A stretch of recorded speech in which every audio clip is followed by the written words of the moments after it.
Waalaikumsalam. Ashfaq, kabar.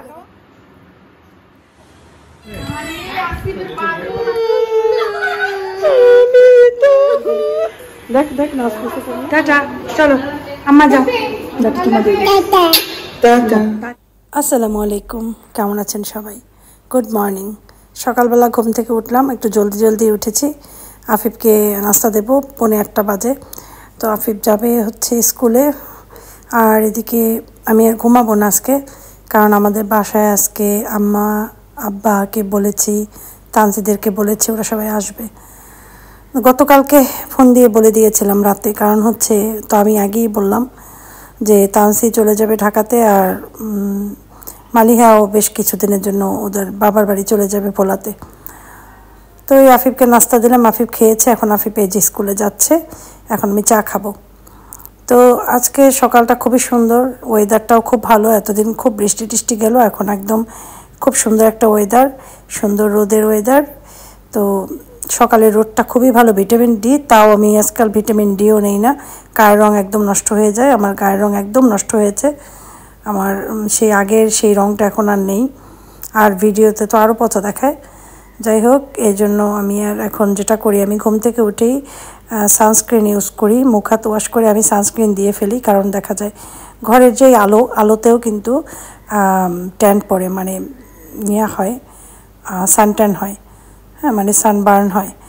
তো এই যে চিকেন যে মাখিয়ে রেখেছিলাম বাচ্চাদের জন্য, ওরা তো আর আসলো না, সেই চিকেনটা দিয়ে আজকে হায়দ্রাবাদি বিরিয়ানি রান্না করব। সাথে আমি করব হচ্ছে গরুর রেজালা। তো বেশি কিছু আইটেম করছি না, বিরিয়ানির সাথে বেশি কিছু চলে না, 1-2টা আইটেম হলেই হয়ে যায়। আর এখানে আমি আদা রসুন দিয়েছি একসাথে ম্যাশ করে, হলুদের গুঁড়ো অল্প পরিমাণে দিয়েছি, মরিচের গুঁড়ো বেশি দিলাম, কারণ হচ্ছে একটু ঝালঝাল করেই করব। গরু মাংস ঝাল না করলে মজা লাগে না। ধনিয়া জিরা, তারপরে হচ্ছে বাকি দেব গোটা মশলা। এই তো যেভাবে আমরা নর্মাল মাংস রান্না করি সেভাবে করেই আজকে করব, সহজ পদ্ধতিতে, এবং আপনাদের সাথে সেটাই শেয়ার করব। স্টার অ্যানিস মানে তারা মৌরিও একটা আমার কাছে থাকে সবসময়, যার জন্য আমি এটাও দিয়ে দিয়েছি, খুব ভালো একটা স্মেল আসে। তারপর জয়ত্রী দিছি একটু, দারচিনি, এলাচি, তেজপাতাটা দেই নেই, তেজপাতা বাসায় ছিল না, না দিলে সমস্যা নেই। গোলমরিচ, লবঙ্গ, এগুলো দিয়ে মাখালাম। সরি, আমরা যেভাবে গরুর মাংস মাখাই ঠিক সেভাবে হাতে মাখিয়ে চুলায় বসিয়ে দেব। এরপরে 2টা প্রসেস করতে হবে রেজালা করার জন্য। সেটা হচ্ছে টক দই দেয়া, চিনি দেয়া, অনেকে চাইলে একটু তেঁতুলের গাছ মানে তেঁতুলের যে রসটা সেটাও দিতে পারে। এদিকে চিন্তা করলাম ঘরটাও একটু ক্লিন করে ফেলি, মানে এগুলো একটু চেঞ্জ করে ফেলি। তো আমি আগে এটা একটু ওয়াশ করবো, এটা অনেক ধুলা জমেছে। সপ্তাহে 1-2বার ওয়াশ করি, মানে ক্লিন করি।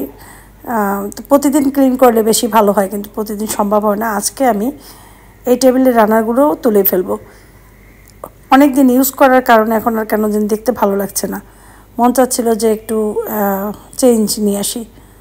তো যেই বলা সেই কাজ, রান্নাবান্না তো বেশি তেমন ঝামেলা নেই, সেজন্য চিন্তা করলাম ঘরের কাজও করি। আর এখানটা চেঞ্জ করলাম, আর এখানটাও করলাম, আর এখানের উপরটাও চেঞ্জ করে দিলাম শোপিসগুলো। তো যাই হোক, এই হচ্ছে ঘর ডেকোরেশন। তো যখন যে কোনো জিনিস একটু চেঞ্জ করলে কিন্তু অন্যরকম একটা ভালো লাগা কাজ করে মনের ভেতরে। এরপরে আমি চলে এসেছি টক দই দিতে রেজালার ভিতরে। রেজালা মোটামুটি 70% হয়ে গিয়েছে। সেই সময় যখন একদম মাখা মাখা হয়েছে, তো আমি চিন্তা করলাম তখনই টক দইটা দিয়ে দিই। আর একটা কথা, আমি কিন্তু টোটালি মাংসটা পানি দিয়ে রান্না করিনি, পানি ছাড়া আমি কিন্তু মাংসটা রান্না করেছি। দেখো, কারণ আমি অল্প আঁচে আস্তে আস্তে করে রান্না করেছি, তাতেই আমার হয়ে গিয়েছে। আর মাংসর থেকে পানি বের হয়েছে প্রচুর, সেটাতেই আমার রান্না কমপ্লিট হয়েছে। যেহেতু মাংস অনেক টাইম ভিজিয়ে রেখেছিলাম, ফ্রিজের মাংস ছিল তো কোরবানির, সেই জন্য এই লাস্ট কোরবানির মাংস। আমি জানতামই না আমার ফ্রিজে যে মাংসটা ছিল, হঠাৎ খুঁজে পেয়েছি। তো ওই দিন আমার বাচ্চার ফ্রেন্ডরা যে আসবে করে তার আগে তো ভাবছিলাম চিকেন বিরিয়ানির সাথে এইটা করব। তো ওরা তো আর আসলো না, তো চিন্তা করলাম যে সবাই মিলে খেয়ে ফেলি, শেষ করে ফেলি। কোরবানির মাংস বেশি দিন ফ্রিজে রাখা ঠিক না।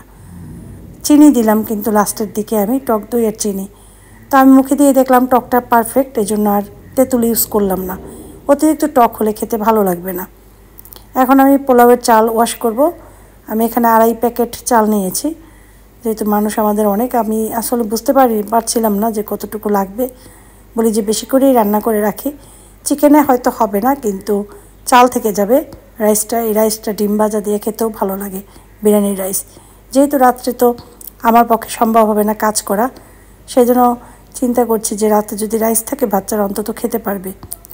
এদিকে আমি চালটা ফুটিয়ে নিয়েছি, পানিটা ফুটিয়ে নিয়েছি। পানির সাথে আমি অ্যাড করেছিলাম দারচিনি, এলাচি, একটু লবঙ্গ, শাহি জিরা আর পরিমাণ মতো লবণ। লবণ ছাড়া কিন্তু পানিতে দিলে একটা বিপদ হয়ে যায়। এই যে প্রয়োজন মতো লবণ দিয়ে দিলাম, মানে পরিমাণ মতো দিয়ে এটাকে আমি 70% মতো কুক করব। 60 বা 70 এরকম হলেই হয়, কারণ যেহেতু এটা দমে দেবো, দমে তারপরে এই যে এখানে স্যাফরন পানিতে মিশিয়ে রেখেছি, এখানে স্যাফরন দিয়েছি, দুধ দিয়েছি আর বাটার না, ঘি। তো যখন চালটা হয়ে গিয়েছে, চালটা ঝেড়ে ফেলেছে, আর চালটা আমি 70%-এর কাছাকাছি কুক করেছি। মানে চালটা চারোদিকটা হয়ে যাবে, দেখলে বোঝা যাবে, কিন্তু চালটা শক্ত থাকবে। ঠিক ওই সময় চুলার থেকে পানিটা ঝরিয়ে নিয়েছি। আর আমার 2 পাতিলে দিতে হবে, একটাই চিকেন অলরেডি দিয়েছে, আরও চিকেন আছে, সেটা আর একটা ছোটো পাতিলে দেবো, কারণ একটা পাতিলে এত চাল ধরবে না, সেই জন্য। তো যাই হোক, এরপরে আলু দিয়ে দিলাম কয়েকটা, তারপরে কিশমিশ দিলাম, তারপরে হচ্ছে বাদাম দিলাম, তারপরে বেরেস্তা দিয়ে দিলাম। বেরেস্তাটা যেটা হয়, খুব ভালো একটা ফ্লেভার আসে আর কালারও খুব সুন্দর আসে। তো এগুলো দেওয়ার পরে এটার উপরে আমি একটু আলু বোখারাও দিয়ে দেবো। আলু বোখারা না দিলে কিন্তু বিরিয়ানির আসল যে ইয়াটা পাওয়া যায় না, আনন্দটা। এরপরে চালগুলো সব ঢেলে দিলাম, যেহেতু বেশি চাল এই জন্য লেয়ার দিলাম না। তারপর ওপর থেকে ঘি দিয়ে দিলাম। এখন উপরে যে ওই পানিটা দিয়ে দেবো, দুধটা দিয়ে দেবো, এই দুধের জন্যই টেস্ট হবে বিরিয়ানিটা। দেখো দিয়ে দিয়েছি, আর উপরে বেশি করে বেরেস্তা আর কিশমিশ, বাদাম। এই তো, তারপরে আমি এটা দমে দিয়ে দেবো। প্রথমে একদম ঘড়ি ধরা 10 মিনিট। তো 10 মিনিটের পরে জাল মিডিয়াম থাকার পরে একদম লো হিটে আমি এটা 25 মিনিটের মতো রেখে দেবো চুলায়, তাহলেই হয়ে যাবে খুব সুন্দর হায়দ্রাবাদি বিরিয়ানি। তো এই যে দেখো, সব কিছু কেওড়া ওয়াটারও দিয়েছি, একটু ফুড কালার, মানে যেটাকে স্যাফরন কালার, ওটাও একটু দিয়ে দিলাম। এখন দমে দেবো। ওয়ালাইকুম আসসালাম। এটা কি? এটা ডিঙ্কু পুকু। আমার তো করেই নেই। আপনি অনেক দিন থেকে দেখুন খুব বাইরে যেতে নাও। ভালো আছি ভাইয়া। বলো। উড়ি খুদা। উড়ি খুদা। না, আর খুলে দে। ও বুঝতে পারতেছে না ব্যাপার স্যাপার। ওদের সব অন্ধকার। এই যে। এটা কি? এটা লঙ্কা পুকু। তুমি কি লঙ্কা পুকু? হ্যাঁ? জুতো খুলে দেখ। না থাকো, ভদ্র মানুষ থাকো। না ভদ্র মানুষ সে। ফালাকপুরি তো মাশাল্লাহ খুব খুশি আমার বাসায় এসে। এই যে ঝাল চানাচুর, এটা রুচির ফ্লেভার। এই তানসি ওরা নিয়ে আসছে, বিস্কুট নিয়ে আসছে। এই যে তিল দিয়ে এই বিস্কুটটা খেতে মজা লাগে আমার কাছে। ওরা জানে যে এই বিস্কুটটা আমি পছন্দ করি, সেজন্য নিয়ে আসছে। তো এই আর কি, দমে দিয়ে দিলাম বিরিয়ানি। আমার এখনও আসে নাই। তো এদিকে আমি তানসিরে বললাম যে তানসি, আমি কয়েকটা পেয়ারা ওয়াশ করে দিই, তুই সুন্দর করে একটু মাখা, আমরা খাই। তারপরে যেহেতু খাবার খেতে খেতে তো আর টাইম লাগবে, আম্মা আস্তে আস্তে একটু আরও দেরি হবে। তারপরে এখন বাজে সবেমাত্র 1টা, 2:30টার আগে তো কেউ খাবে না। তো এতক্ষণ খালি মুখে থাকবে, আসলে আমি যে কিছু করব, চুলাও আটকা। ওরা আবার চা পছন্দ করে, কিন্তু সেটাও দিতে পারলাম না, কারণ চুলা 2টাই আটকানো। এই আর কি।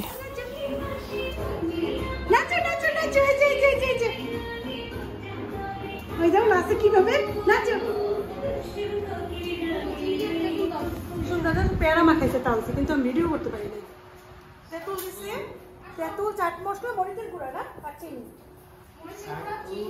চাট মশলা, শাঙ্কু দেখি তো একটু, আপনি শুন করি না আমার মাম্মা। ওই শোন না শোনা এখন পোনা দেখছো এরকম করো কেন? না আদর ওই শোন না। চুলা আমার খালি হয়েছে, এখন ফালাকের খিচুড়ি বসিয়ে দিয়েছে। ফালাক আসার পর ফালাককে গোসল করানো হয়েছে। তো তারপরে এই যে সব রান্নাবান্না ডান। এখন ফালাকের খিচুড়িটা হবে, তারপর ফালাককেও খিচুড়ি খাওয়াবে দুপুরবেলা। এখন অলরেডি বাজে কিন্তু কম না, 2টা বাজে। আম্মা রওনাও দিয়েছে, হয়তো এক্ষুনি চলে আসবে, বেশি টাইম লাগবে না, অনেকক্ষণ আগেই রওনা দিয়েছে। তো ফালাকের খিচুড়িতে দিয়েছে চাল, মুগের ডাল, আর হচ্ছে যেগুলো দেয় পেঁয়াজ, একটু আদা রসুন, তারপর একটু হালকা একটু হলুদ দিয়েছে, লবণ শুরু করেছে, একটু একটু 1 চিমটি লবণ দিয়েছে। এর আগে ওকে লবণও দিত না, 1 বছরের পর একটু একটু করে সব কিছু শুরু করছে। এদিকে আমার বিরিয়ানি ডান, আর ওকে মাছ মাংস সব খাওয়ায়, ভেজিটেবল, তারপরে ডিম, কলা সব কিছুই খাওয়ায়। তো কারণ অনেকে অনেক কমেন্ট করে, সেজন্য আগেভাগেই বলে দিলাম, কারণ দেখা যায় কমেন্টের রিপ্লাই অনেক সময় ওইভাবে অত বড় করে দেয়া হয় না। পোলাও বিরিয়ানিটা কিন্তু অনেক ঝরঝরে হয়েছে, খুব সুন্দর হয়েছে।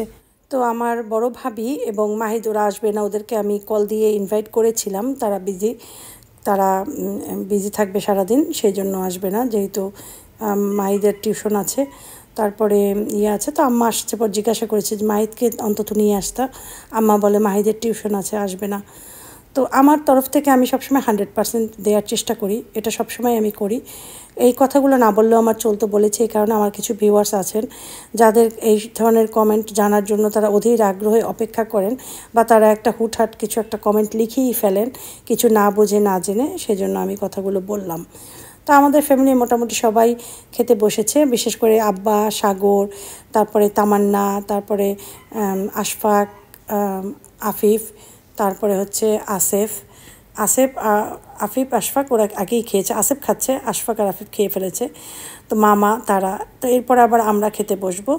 এই ফালাককে খাওয়াচ্ছে, ফালাকের খাওয়া হলেই আমরা খেতে বসবো।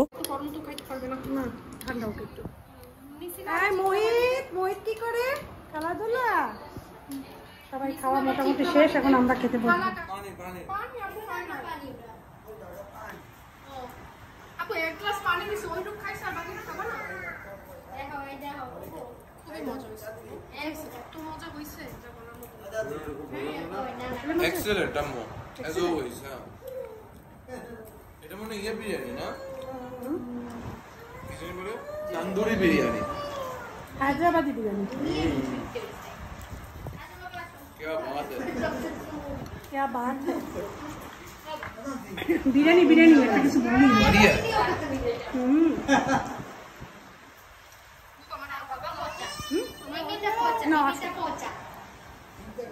ঘুমাতে যাচ্ছ? এই যে তুমি ঘুমাবা? ঘুমাবো না? টায়ার্ড না তুমি ঘুমাবা? সে ঘুমাবে। কি হয়েছে? মোহিতকে নিয়ে আসো তো। তুমি চশমা নিয়ে গেছো? তুমি চশমাটা নিয়ে ফেলাই দেবে তুমি ক্লাসটা ভেঙে দেবে। এই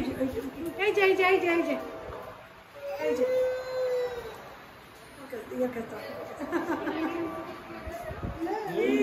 মোহিত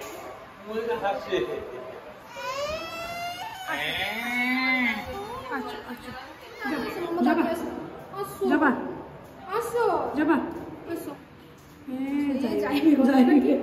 যখন না টাটা পাবে যাবা।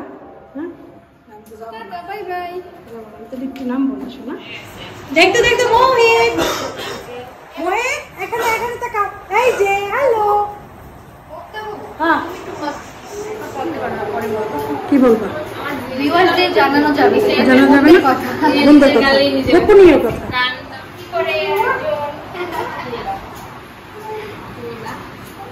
শুনটু, আই শুনটু, সুন্দরিয়া পাক, থ্যাংক ইউ আজকের ইনভাইটের জন্য। ওয়েলকাম। মজা হয়েছে যেটা বলার মতো না। Thank you, welcome. আজকে বিরিয়ানি খাওয়ার আইডিয়াটা আমারই ছিল, আমি আবদার করছিলাম বুবুর কাছে, মনে আছে তোমার? রেজালাটা মজা হয়নি? অনেক মজা হয়েছে বুবু। রেজালা না তোমার রেজালা সবসময় মজা হয়। আমি এমনিই পছন্দ করি। হ্যাঁ সবসময় সবকিছুই মজা হয়েছে। Thank you welcome. আসো আমরা এখানে বসি, আসো।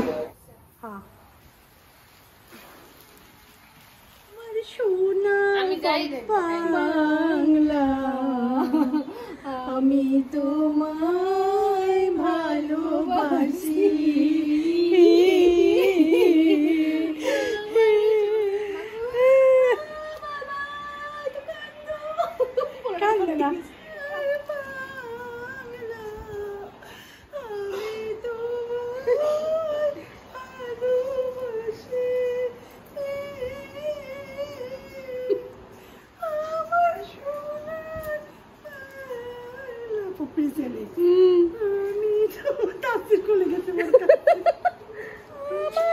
বল সোনার মা আমি তো ভালোবাসি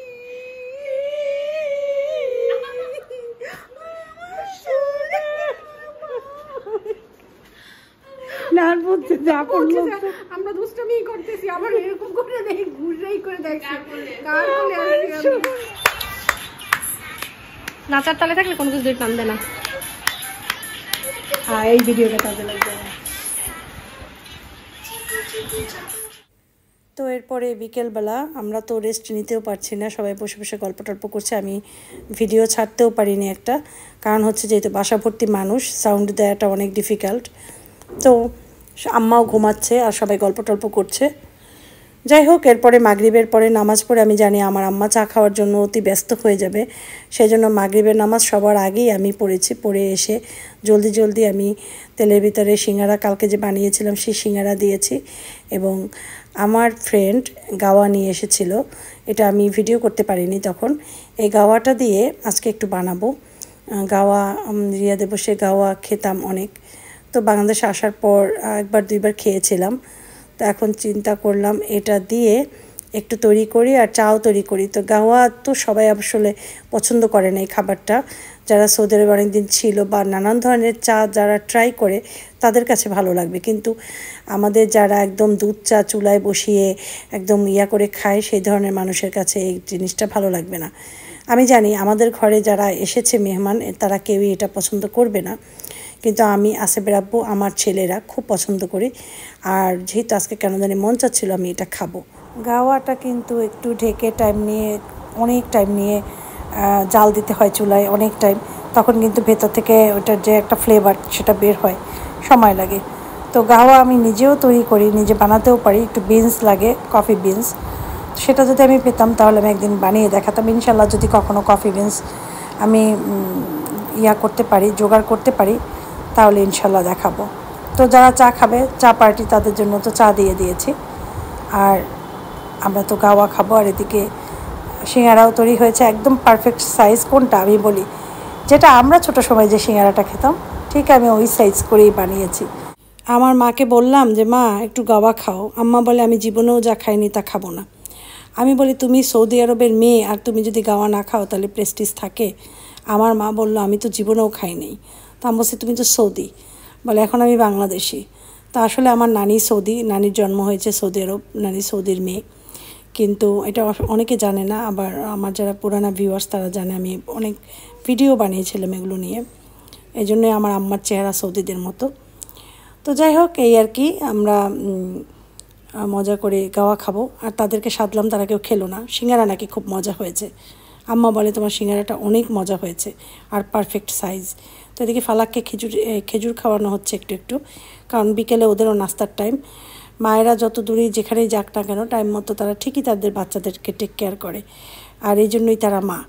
তো মায়ের শব্দটা সবার থেকে আলাদা। মা যে পরিশ্রম করে, মা যে কষ্ট করে, এটা পৃথিবীতে আর কেউই করে না। তো পৃথিবীর সব মাকে আমার পক্ষ থেকে সালাম। আমরা যারা মায়েরা আছি, মায়েরা মায়েদের কষ্ট বুঝি, মায়েরা মায়েদের দুঃখ বুঝি, যে সন্তানের জন্য তাদের ফিলিংসটা, এটা শুধু একটা মাই বুঝতে পারে, আর কেউ বুঝতে পারে না। আসলে আজকে রান্নাটা একটু হজবরলি হয়ে গিয়েছে, যেমন আইটেম একটু কম হয়েছে, তো সেই তুলনায় মানুষ আমরা বেশি ছিলাম। তো গরুর মাংস অনেকই ছিল, এক পাতিলে রান্না করেছিলাম। তারপরেও আর চিকেনটাও যে রান্না করেছি, দেখা গিয়েছে বিরিয়ানি তো ওদের বাচ্চাদের হিসাবে আমি ম্যারিনেট করে রেখেছিলাম 2টা চিকেন, আমাদের 3টা চিকেন হলে ঠিক ছিল। যাই হোক, তাও আমাদের হয়ে গিয়েছে। তারপরে মাহিদের জন্য আমি খাবার একটু আলাদা করে তুলে রেখেছি, যে আমার ভাইয়ের ছেলেটা খাবে না, তা তো আর হয় না। তো যাই হোক, আম্মাকে বললাম যে আম্মা যাওয়ার সময় খাবার কিন্তু নিয়ে যেও। তো আম্মা বলে হ্যাঁ অসুবিধা নেই, নেবো অনেক। তো এই আর কি। আর এদিকে তো চা নিয়ে আমরা ব্যস্ত, গাওয়া নিয়ে। আমি আর আসেফের আব্বু গাওয়া খাচ্ছি, ভালোই লাগছে। এখন ওরা চলে যাবে বাসায়, অলরেডি তামান্না চলে যাচ্ছে।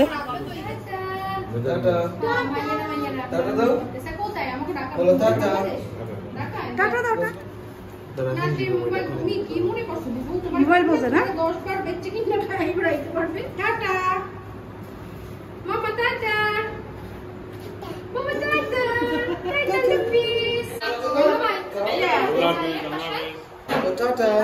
টাটা, চলো আম্মা যাও। দাদা তোমাদের টাটা টাটা টাটা হ্যাঁ একসাথেই নামো, তারপর তোমাদের অটো দিয়ে দেবেন। আচ্ছা, আমার আব্বু যাচ্ছে। আমার আব্বুর হাতে দুইটা ব্যাগ। অনেকেই জানতে চাওয়া এই ব্যাগ দুটোতে কি। এই ব্যাগ দুটোতে আব্বার ক্যাথেটার থাকে। আব্বা যেহেতু আব্বা এখন বয়স হয়েছে, আব্বার ক্যাথেটার পরতে হয় বেশিরভাগ সময়, এই জন্য সে লুঙ্গি পরে। আমার বাবা এখন আর প্যান্ট পায়জামা কিছুই পরতে পারে না। তো ঠিক আছে, ভালো থাকো, মা আসসালামা।